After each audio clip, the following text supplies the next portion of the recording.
Hello and good evening. This is just another small update for those who actually followed me on this little trip, I guess. Tomorrow I've got an open day at Tangleball, which is a makerspace here in Auckland, and I thought it might be a good idea to do some tweaks before the open day, and also fix a couple of problems that I've been having. Not big problems, just little problems. The first one was I was not getting particularly good adhesion every few layers on the Z-axis. It was a bit of a worry. I noticed that my original value that I used for the firmware for the Z offset was out. Not by much, but it was definitely out. So I've entered new values and uploaded the new firmware. I also upgraded the firmware while I was at it.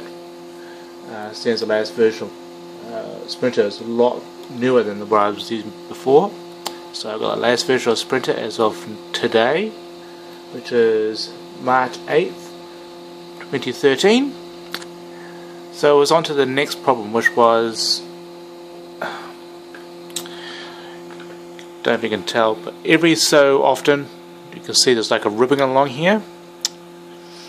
And I thought that was also because of the Z offset not being quite right. I was wrong. So I've done a very quick search on the forums. Considering this, I've never actually built parts as big as this before, so I never really noticed the ribbon as bad as this. I've also printed at 0.3mm, so it gets really noticeable really quickly. So one of the things they mentioned on the forums was, and I really realised to look on the forums because of the RapApp IRC channel that's on Freenode.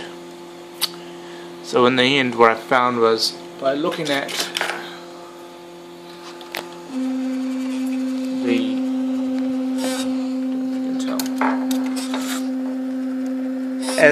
just got a test sequence which just drives the rod up and down. Don't know if you can tell, but where it says 2, you can see it's like wobbling backwards and forwards.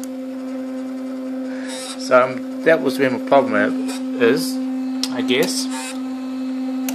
The problem is not so bad on this side. It's livable with this side, but on the right hand side, it's just really quite noticeable.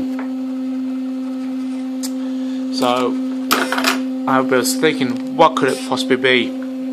Was it the trap nut in here that's too tight?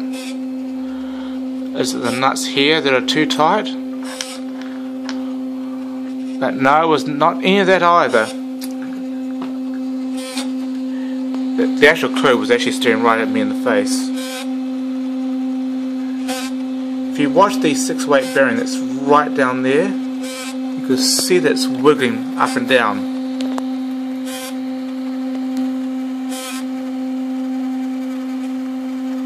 Can you notice it? And on this side, on the right hand side, it doesn't wobble. Ignore the fact that the washer is eccentric. That doesn't make a big difference.